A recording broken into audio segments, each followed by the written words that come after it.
सब पर है संग तुम्हारे अन्नदाता। लहू किसानों का बन के पसीना सींचता है धरती का सीना। मेहनत का तेरी हक दिलवाने, नई तकनीक नई खोज बताने। पशुधन को गुणवान बनाना, पौध सुरक्षा को सिखलाना, खेती के सब गुर समझाने, भारत का सरताज बनाने। आठों पहर है संग तुम्हारे अन्नदाता अन्नदाता।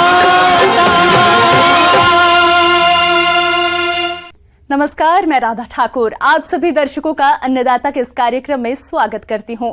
हमारे देश का किसान जन का पोषक है, वे श्रम का देवता है, अन्नदाता है, उसमें ही भारत की आत्मा निवास करती है। ऐसे ही किसान भाइयों की प्रगति के लिए हम खेतीबाड़ी से जुड़ी बहुत सी नई लाभकारी जानकारियां हर रोज सुबह लेकर आते हैं। तो चलिए कार्यक्रम शुरू करने से पहले देखते हैं क्या है आज के अन्नदाता में। मत्स्य बीज उत्पादन करके कमाए अच्छी आय।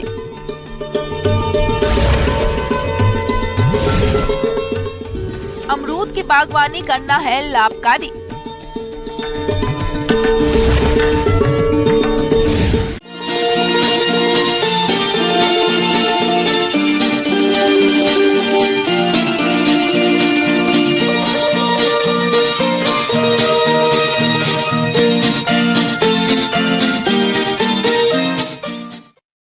आज के समय में बढ़ती आबादी की वजह से कृषि योग्य भूमि कम होती जा रही है। इससे कम समय में अधिक उपज ले पाना भी बहुत मुश्किल हो रहा है।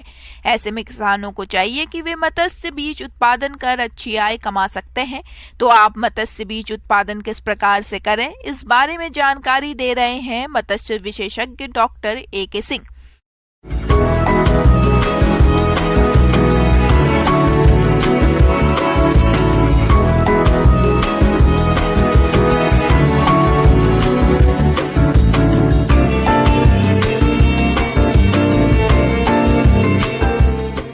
मछली के बीज जिसे जीरा कहते हैं, आप जानते हैं मछली का जो बीज 3 दिन का होता है उसे स्पॉन कहा जाता है। इस स्पॉन को पालने के लिए वैसे तालाब की आवश्यकता होती है जो छोटे साइज़ का हो, छोटे आकार का हो, और ख़ास करके जो गर्मी के दिन में सूख जाता हो वो तो तालाब सबसे अच्छा है। 10 डिसमिल से लेकर 30 डिसमिल तक का तालाब है और सूख भी जाता है। तो ये कार्यक्रम जो है जीरा उत्पादन का, ये बरसात में होता है और बरसात में आपके तालाब में तो पानी रहता ही है। तो इसके लिए आप इसको एक व्यवसाय के रूप में कैसे कर सकते हैं, इसकी जानकारी मैं आपको देना चाह रहा हूँ। मछली बीज का उत्पादन करके भी आज किसान अच्छा मुनाफा कमा रहे हैं। बीज उत्पादन की इस प्रक्रिया में अगर अंडा उत्पादन से शुरू करते हैं तो खर्चा अधिक होता है, लेकिन आप चाहें तो मछली बीज के स्पान यानी जीरा अवस्था से पालकर भी अच्छा मुनाफा कमा सकते हैं। मछली बीज की अभी भी बहुत कमी है। मछली का बीज खरीदते हैं और बहुत सारे तालाब में आपने देखा होगा जो किसान भाई बीज के अभाव में या तो तालाब को खाली छोड़ देते हैं या जितना बीज डालना चाहिए वो नहीं डाल पाते हैं। तो अगर आप बीज उत्पादन का कार्यक्रम अपने गांव में शुरू करते हैं तो इससे फ़ायदा ये होगा जो आपको तो कुछ आमदनी मिलेगी ही, साथ ही साथ आप अपने गांव वाले को भी अच्छा बीज दे सकेंगे ताकि सभी के तालाब में मछली पालन शुरू किया जा सकेगा। तो इसके लिए तालाब की तैयारी करनी है। सबसे पहले आप अपने तालाब में गोबर डालें और कुछ दिन के बाद देखेंगे 3 से 4 दिन के बाद जो आप जैसे ही उसमें पानी भरेगा तो उसका रंग हरा होना शुरू हो जाएगा, थोड़ा सा मटमैला जैसा। या साथ साथ कभी कभी क्या करते हैं जो इसमें सरसों का खल्ली फुला करके वो पूरे तालाब में छींट दिया जाता है। तो इससे भी मछली का प्राकृतिक भोजन बड़ा आराम से तैयार हो जाता है। जो छोटे छोटे कीड़े उसमें तैयार हो रहे हैं, ये कीड़े जो है अभी बहुत 3-4 दिन ही हुआ है, बहुत छोटे आकार का है। अब इस तालाब में से जो जलीय कीड़े मकोड़े हैं उनका सफाया कर लें। ये जब आपका हो गया तो अब आपका तालाब यदि 30 डिसमिल का तालाब है तो इसमें आपको 3 लाख स्पॉन डालना है। ये स्पॉन बहुत महंगा नहीं मिलता है, 600 रुपया में 1 लाख मिल जाता है। तो 3 लाख लिए तो 1800 रुपया हुआ।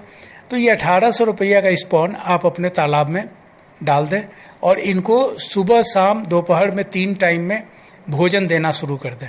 भोजन में क्या देंगे तो सरसों का खल्ली, बेसन, धान का कोढ़ा मतलब राइस ब्रान जिसको कहते हैं, इन तीनों को मिला करके और बहुत ही महीन कपड़े से, मार्किन के कपड़े से या साड़ी के कपड़े से इनको छान लेते हैं। तो छानने से क्या होगा, बहुत छोटे छोटे जो टुकड़े होंगे, बहुत छोटे छोटे जो राइस ब्रान और मस्टर्ड ऑयल के जो सरसों की खल्ली होगी वो छन के नीचे आएगी। आप उससे ही मछली के स्पॉन को खिलाएंगे। इसको 3 बराबर भाग में बांट लीजिए और सुबह शाम दोपहर में आप जाके तालाब में छीटिए। आप देखेंगे 2-4 दिन के बाद जैसे ही आप तालाब में छीटेंगे एक निश्चित समय में, अगर सुबह आप 7 बजे जा रहे हैं तो जैसे ही आप 7 बजे पहुंच के दाना छीटेंगे तालाब में, वो सारी स्पॉन जो है वहाँ पर आ जाएंगी। या फिर दोपहर में जा रहे हैं या शाम को जा रहे हैं तो निश्चित समय में जाने पर वो आपका वहाँ तक आ जाएंगी। तो जितना भी जो आप खाना दे रहे हैं वो खाना बर्बाद नहीं होगा और उनका उपयोग होता रहेगा। ये खाना कितना देना है तो अभी आप स्टार्ट कीजिए, आधा किलो से स्टार्ट कीजिए। अगर 1 लाख आपने बच्चा डाला है तो आधा किलो खाना देंगे, वो लगभग 5 दिनों तक आधा किलो करके देंगे। इसके बाद 750, उसके बाद 1 किलो कर देंगे। ये मात्रा बढ़ाते चले जाएंगे। 3 से 4 हफ्ते नर्सरी में रखने के बाद इनका साइज 20 से 25 मिलीमीटर का हो जाता है, जिनको फ्राई यानी पौना भी कहते हैं।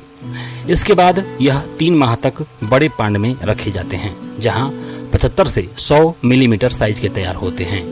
इनको फिंगरलिंग यानी अंगुलिकाएं कहा जाता है। अब ये जब काम शुरू करना है तो आपको इसमें प्रशिक्षण की जरूरत पड़ेगी। आपको जानकारी होना चाहिए जो मछली का खाना जो बन रहा है इसको कैसे चेक करेंगे, जो बन रहा है कि नहीं बन रहा है, इसमें कोई बीमारी हो रहा है या नहीं हो रहा है।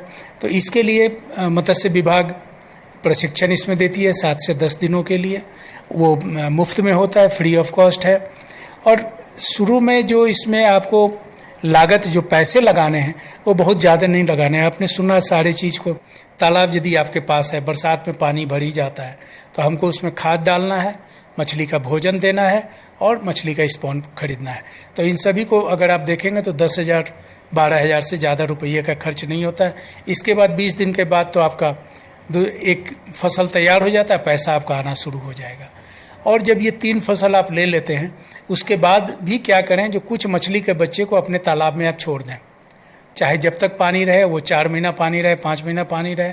अगर बढ़िया से खाना देते रहेंगे तो 200-250 ग्राम वो मछली आपका तैयार हो जाएगा। ज़्यादा मछली होने पर आप उसे बेच सकते हैं, चाहे अपने परिवार के लिए भी उसको उपयोग कर सकते हैं। तो इस तरह मछली का बीज उत्पादन करके आप अच्छा व्यवसाय कर सकते हैं। अब ये जो आप बीज उत्पादन का कार्यक्रम करेंगे, इसमें आप जिस मछली के बीज का ज़्यादा मांग है आपके एरिया में उसको करेंगे। कभी कभी क्या होता है, जो लोग कहते हैं जो हमको कतला चाहिए, तो आप कतला का ही बीज उत्पादन कीजिए, या आप मिक्स भी कर सकते हैं, रोहू, कतला, मृगल इनको मिलाकर भी कर सकते हैं। तिलापिया का भी बीज का उत्पादन आप कर सकते हैं। तिलापिया जो बताया, जो 1 लिंग वाला, जो नर लिंग वाला है, उसका भी उत्पादन कर सकते हैं। या आप किसी भी मछली का इसका बीज का उत्पादन कर सकते हैं। लेकिन देखना यही है जो कौन सा बीज का उत्पादन करें जो आसानी से बिक जाए, इसमें ये सावधानी बहुत जरूरी है। किसान भाइयों, अभी तक आपने खेती से जुड़ी हुई कुछ उपयोगी जानकारियां देखी। अब लेते हैं एक छोटा सा ब्रेक और जल्द ही लौटेंगे और कार्यक्रम में आगे भी है खेतीबाड़ी से जुड़ी महत्वपूर्ण जानकारियां, तो बने रहिए हमारे साथ।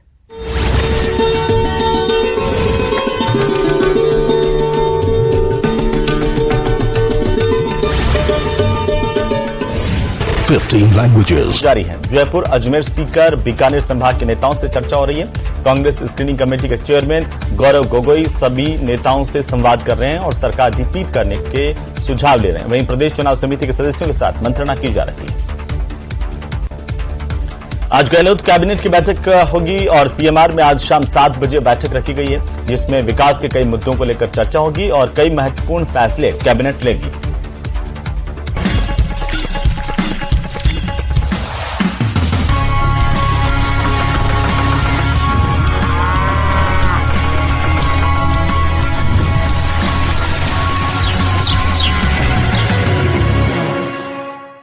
ब्रेक के बाद आप सभी दर्शकों का अन्नदाता में स्वागत है। तो चलिए अब रुख करते हैं अगली कड़ी की ओर।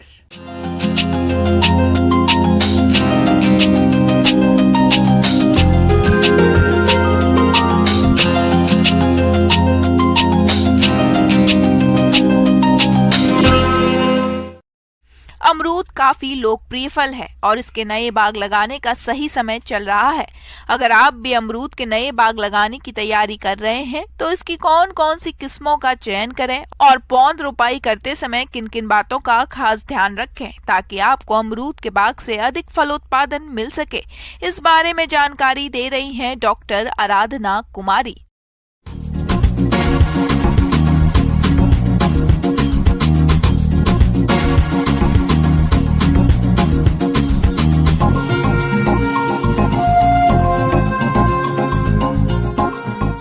तो जैसा कि आप जानते हैं कि अमरूद आजकल बहुत ज़्यादा पसंद किया जा रहा है और इसमें न्यूट्रिएंट पोषक तत्व होते हैं वो भी बहुत ज़्यादा होता है और पानी की मात्रा भी बहुत ज़्यादा होती है, कब्ज इत्यादि की समस्या से दूर करता है। इसमें पेक्टिन बहुत ज़्यादा पाया जाता है जिसके कारण जेली बनाने में इसका बहुत ज़्यादा प्रयोग होता है। उसके अलावा टेबल फ्रूट के रूप में बेवरेज पेय पदार्थ बनाने में भी इसका इस्तेमाल किया जाता है। इसके इतने सारे फ़ायदे हैं कि इसे गरीबों का सेब भी कहा जाता है क्योंकि ये सस्ते दामों में मिलता है सेब की तुलना में।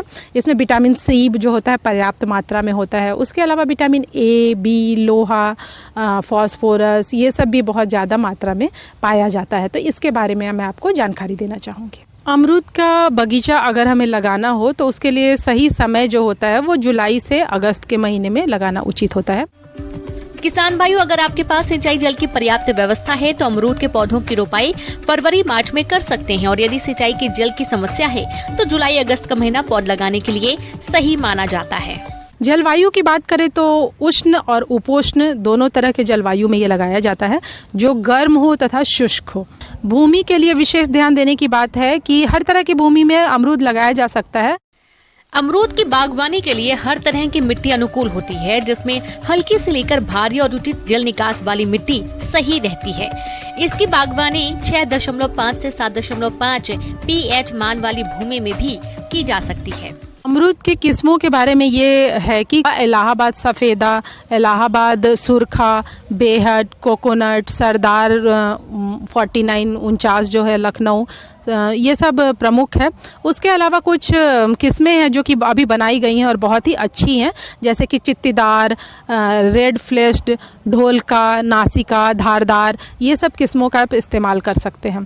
नर्सरी बनाना इसके लिए बहुत अच्छा होता है। नर्सरी किसी भी फल के लिए बनाना अच्छा होता है क्योंकि ये हमें समय की भी बचत कर देता है। उसके अलावा जो सबसे अच्छे पौधे होते हैं उनको चुनकर हम लगाते हैं तो हमारा जो आउटपुट होता है, हमारा जो फलन होता है, ये बहुत अच्छा होता है। तो बीज से भी नर्सरी तैयार की जाती है लेकिन वो बहुत अच्छे क्वालिटी की सब नहीं होती है। तो ज़्यादातर हम भेंट कलम जो इनार्चिंग कहते हैं उसके द्वारा हम इसके लिए नर्सरी बनाते हैं। हम जो गड्ढा बनाते हैं उसका ये ध्यान रखना चाहिए कि जब हमें मेन फील्ड में लगाना है उसके 1 महीना पहले बना ले तो अच्छा होगा। पौध रोपाई के लिए गड्ढे का आकार 60 बाई 60 बाई 60 सेंटीमीटर रखें। गड्ढे की गर्मियों में खुदाई कर देनी चाहिए। अगर गड्ढों की खुदाई नहीं की है तो जल्द से जल्द खुदाई करने के 20 दिनों बाद प्रत्येक गड्ढे में गोबर की सड़ी खाद 5 किलो NPK 150 ग्राम की भराई करके पौधे लगाना चाहिए। अमरूद का जो पौधा होता है उसमें पौधे से पौधे की दूरी 6 मीटर तक अच्छा होता है, लेकिन आजकल सघन बागवानी भी की जा रही है अमरूद की कुछ किस्मों की, तो उसमें 3 मीटर दूरी भी जो होती है वो पर्याप्त होती है। किसान भाइयों, पहली सिंचाई पौध लगाने के तुरंत बाद और दूसरी सिंचाई तीसरे दिन करें। इसके बाद मौसम और मिट्टी की किस्म के हिसाब से सिंचाई करने की जरूरत होती है। जब आप पौधा लगा देते हैं तो आप एक विशेष बात का ध्यान रखें कि चूंकि बारिश का मौसम है तो जल की निकासी की सर्वोत्तम व्यवस्था होनी चाहिए, क्योंकि अमरूद का जो पेड़ होती है उसमें अगर जल भराव की स्थिति है तो वो उसको बर्दाश्त नहीं कर पाता है। तो निकासी की अच्छी व्यवस्था करें, नालियाँ बनाए रखें। उसके बाद अगर आपको लगता है कि खेत में थोड़ा भी पानी इकट्ठा होने की संभावना है तो आपकी जो अमरूद का पेड़ है उसके ऊपर बारिश के मौसम में मिट्टी चढ़ा लें, ताकि जो उसका तना है और उसकी जो जड़ है वो जो पानी है उसके डायरेक्ट संपर्क में ना आए। तो इस बात का विशेष ध्यान रखें। बारिश के मौसम में खरपतवार की समस्या भी बहुत आम है। तो जो आपकी थाली बनाई है आपने जो अमरूद के पेड़ के चारों तरफ, तो उसमें 10 से 15 दिन पर उन थालों की निराई गुड़ाई करते रहें ताकि खरपतवार ना आए, क्योंकि ये खुद पोषक तत्व ले लेते हैं और जो अमरूद का पेड़ है उसको पोषक तत्व जो आप ऊपर से डालते हैं उससे उसको रोक देते हैं। तो इस बात का विशेष ध्यान रखें। उसके अलावा एक बात मैं और बताना चाहूँगी कि जो भी आपके खरपतवार जो भी आते हैं उसको आप जब हटाएं तो पेड़ के पास ना रखें, उसको पेड़ के बाहर दूर ले जाकर गड्ढों में दबा दें। वो आपको जैविक खाद भी बन जाएगा, क्योंकि कभी कभी उसमें कीट पतंगों के लार्वी भी छुपे होते हैं जो कि वो पेड़ को कीट पतंग से नुकसान हो सकता है या बीमारी के प्रोपेग्यूल हो सकते हैं। तो उसको हटाने के बाद दूर कर दें और गड्ढों में जाकर दबा दें, ये अच्छा होता है। मैं आपसे अपेक्षा करती हूँ कि आप सभी इनको इस्तेमाल करेंगे, अमल में लाएंगे, और अगर आप ऐसा करते हैं तो मुझे आशा ही नहीं पूर्ण विश्वास है कि आप अच्छा फलन पाएंगे और उसको व्यावसायिक रूप में अमरूद की खेती करेंगे। आगे और भी है खेतीबाड़ी से जुड़ी बहुत सी रोचक जानकारियां, पर यहां रुकेंगे एक छोटे से ब्रेक के लिए और जल्द ही हाजिर होते हैं।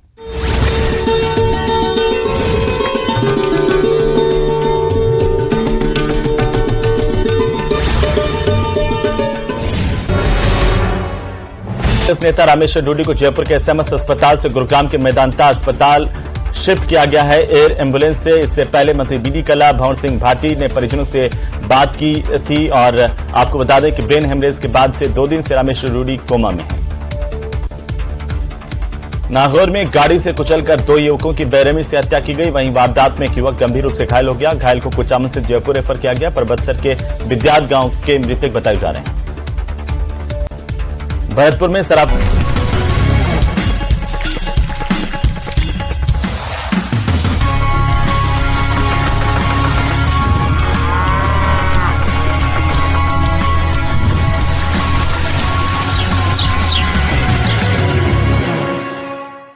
ब्रेक के बाद एक बार फिर से आप सभी दर्शकों का अन्नदाता कार्यक्रम में स्वागत है। बढ़ते हैं अब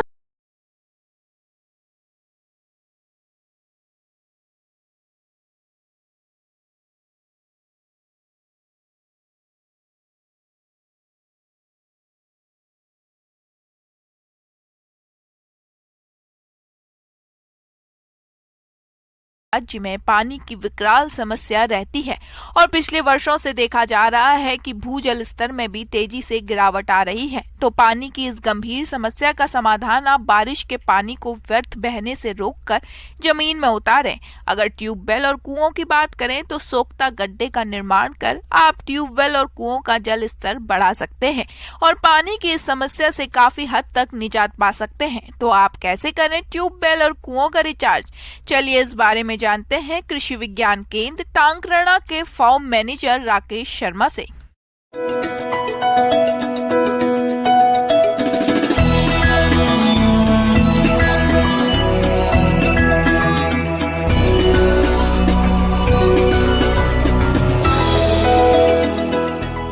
किसान भाइयों राम राम। आज के दौर में जब भूजल स्तर एक बिल्कुल गायब हो चुका है, एक तरीके से मतलब लोग 900 फीट तक पानी के लिए चले जाते हैं, फिर भी पानी नहीं मिलता है। ये हजारों साल का जो कलेक्ट किया हुआ पानी था अपन ने पूरा खींच के बाहर डाल दिया है और अब किसानी बड़ी मुश्किल से हो रही है। तो इसके लिए अपने को पानी को रिचार्ज करने के उपाय भी ढूंढने होंगे। पानी सबके लिए जरूरी है। पानी नहीं तो कोई प्राणी नहीं। पानी प्रकृति की एक अनमोल देन है जो सभी प्राणियों को जीवन देता है। इसका सबसे बड़ा संग्रह भूमि है और यह संग्रह वर्षा से भूमि में पहुंचता है। लेकिन आज मनुष्य के कुप्रबंधनों के चलते वर्षा का पानी बहकर नदी नालों से होते हुए समुद्र में चला जाता है और आजकल वर्षा भी कभी बहुत ज्यादा तो कभी बहुत कम हो रही है। ऐसे में इस पानी को नहीं सहेजेंगे तो भूमि का जल स्तर बहुत नीचे चला जाएगा और सिंचाई या पीने के पानी की भारी किल्लत हो जाएगी। इसलिए जितना पानी भूमि से निकालिए उससे भी अधिक संचय करने की जरूरत है। किसान भाइयों, पानी को एक तो वाटर हार्वेस्टिंग होता है, वर्षा जल को इकट्ठा करना, और एक होता है रिचार्ज करना। तो मेरी एक राय है किसान भाइयों, जहां आपका बोरवेल होता है उसके बगल में अगर अपन एक छोटी सी कुई जो पहले बनाते थे वैसी कुई बना ले, जितनी गहराई पे आप जा सको उतनी गहराई पे चले जाए और उस कुई में जब भी बारिश हो उस पानी को कलेक्ट करके और वाटर को रिचार्ज करें तो आनंद आएगा। आइए कुओं के रिचार्ज की तकनीक जानते हैं। कुआं से 10 फीट की दूरी पर 2 अलग अलग गड्ढे बना लेते हैं। गड्ढे की लंबाई, चौड़ाई और गहराई 10 फीट रखते हैं। गड्ढा बनाने के बाद गड्ढे के तल पर 4 इंच चौड़ा पाइप लगाकर कुएं से जोड़ देते हैं। इस गड्ढे के तल में 2.5 फीट तक मोटे पत्थर, 2.5 फीट की दूसरी परत में छोटे पत्थर और अंत में रेत भरते हैं। इसी गड्ढे से 3 फीट दूरी पर दूसरा गड्ढा बनाते हैं। इस गड्ढे की लंबाई, चौड़ाई 10 फीट रखते हैं और गहराई 3 फीट रखते हैं। इसके तल पर मोटे पत्थर 2 फीट रखते हैं और इन दोनों गड्ढों को 4 इंच की पाइप द्वारा जोड़ देते हैं। वर्षा का पानी पहले 3 फीट गहराई वाले गड्ढे में जाता है और इस पानी के साथ जो भी कचरा या गंदगी बहकर आती है इसी गड्ढे में रह जाता है और फिल्टर होने के बाद 10 फीट गहरा वाले गड्ढे में जाता है। इस गड्ढे से पानी अच्छी तरह से फिल्टर होकर कुएं में चला जाता है। दूसरा तरीका होता है वाटर हार्वेस्टिंग का। किसान भाइयों, जब भी वर्षा जल हो तो अपने खेत में, अपने फील्ड में जहाँ पानी इकट्ठा होता है वहाँ पे अपन एक स्रोत बनाए, गड्ढा बनाए या फिर प्लास्टिक का जो बनाते हैं पौंड उस तरीके से बनाए, वो पूरे वर्षा जल को इकट्ठा करें। दूसरी तरफ जब अपन रिचार्ज कर रहे हैं उस रिचार्ज से अपने ट्यूबवेल का पानी रिचार्ज हो जाएगा तो अपने को ट्यूबवेल में पानी मिलने लगेगा। तो किसान भाइयों, अब इस दौर में आप लोगों को ये काम करना ही पड़ेगा। तो मेरा आप लोगों से यही निवेदन है कि वाटर रिचार्ज के जो कुई बनाते हैं वो कुई बनाएं और ट्यूबवेल को रिचार्ज करें।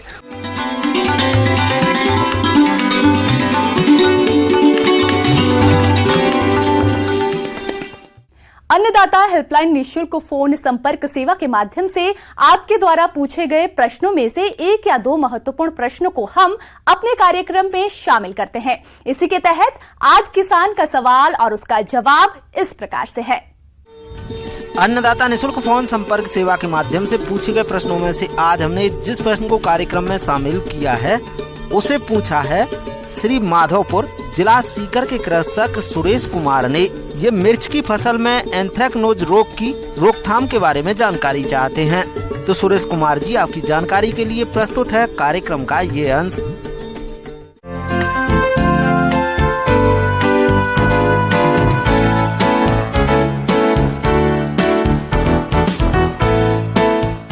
जो कि मिर्च में एक लगने वाला एक फफूंद जनित रोग है और ये क्लोटोटाइकम कैप्सेसी द्वारा इसका फैलाव होता है। श्यामवर रोग, यह रोग कोलाट्रोट्राइकम नामक फफूंद से होता है। मिर्च का यह बहुत महत्वपूर्ण रोग है जिसका प्रभाव पत्तियों के साथ साथ फलों पर भी पड़ता है। संक्रमित फलों की बाजार में कम कीमत प्राप्त होती है। इस रोग में पौधों का ऊपरी भाग सूखने लगता है। यह प्रभावित पौधों की सभी शाखाओं पर भी हो सकता है। इन सूखे हुए भाग की सभी पत्तियां सूखकर गिर जाती है। इस अवस्था को हाई बैक कहते हैं। सूखी हुई शाखाओं पर काले काले बिंदु नुमा रोग जनक की संरचनाएं बनती है। तो जब पत्तियों पर ही इसके लक्षण दिखाई पड़े उस समय आपको जो है ब्रॉड स्पेक्ट्रम फंजीसाइड जिसमें कार्बेंडाजिम और प्लस मैनकोजेब दोनों दवा रहती है, उसका 2 ग्राम प्रति लीटर के हिसाब से अगर स्प्रे करते हैं तो इस फफूंद जनित रोग से काफ़ी हद तक बचा सकता है। बहुत सारी दवा जो है आप कार्बेंडाजिम भी डाल सकते हैं और मैनकोजेब भी अलग अलग से डाल सकते हैं, उसका भी 2 ग्राम प्रति लीटर के हिसाब से डाल सकते हैं। लेकिन आपको ज़्यादा प्रभावी इसका उपाय करना है तो मैंने जो दवा बताई, जो मिश्रित दवा है कार्बेंडाजिम प्लस मैनकोजेब, उसका 2 ग्राम प्रति लीटर पानी के हिसाब से आप उसको घोल बनाकर उसको जो है आप स्प्रे करेंगे और कालांतर में 15 दिन के बाद स्प्रे करेंगे तो निश्चित तौर पे जो है आपका जो है इसका प्रकोप से बचा जा सकता है।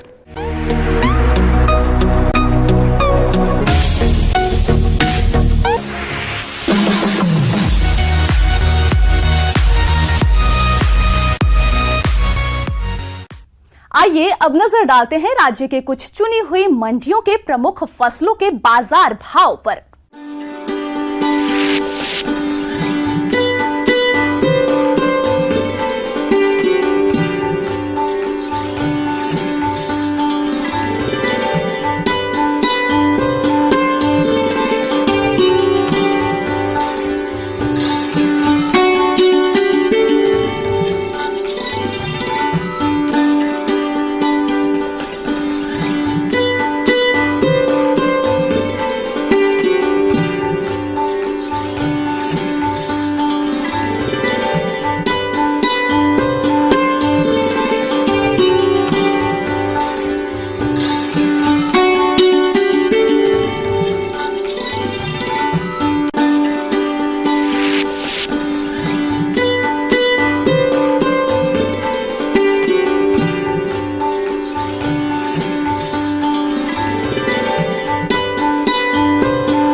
किसान भाइयों, अन्नदाता आपकी सेवा के लिए संकल्परत है। कृषि संबंधित समस्या और सुझावों के लिए आप हमें इस पते पर संपर्क कर सकते हैं।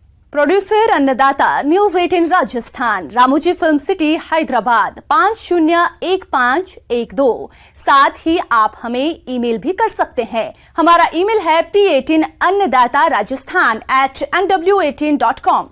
इसके अलावा आप हमें निशुल्क हेल्पलाइन नंबर 180088921663 पर सोमवार से शनिवार सुबह 10 से शाम 4 बजे के बीच संपर्क कर सकते हैं। किसान भाइयों, अब समय हो रहा है आपसे विदा लेने का, तो हमारी अन्नदाता टीम को दीजिए इजाजत। कल फिर आपसे मुलाकात होगी कृषि संबंधित कुछ और महत्वपूर्ण जानकारियों के साथ। नमस्कार।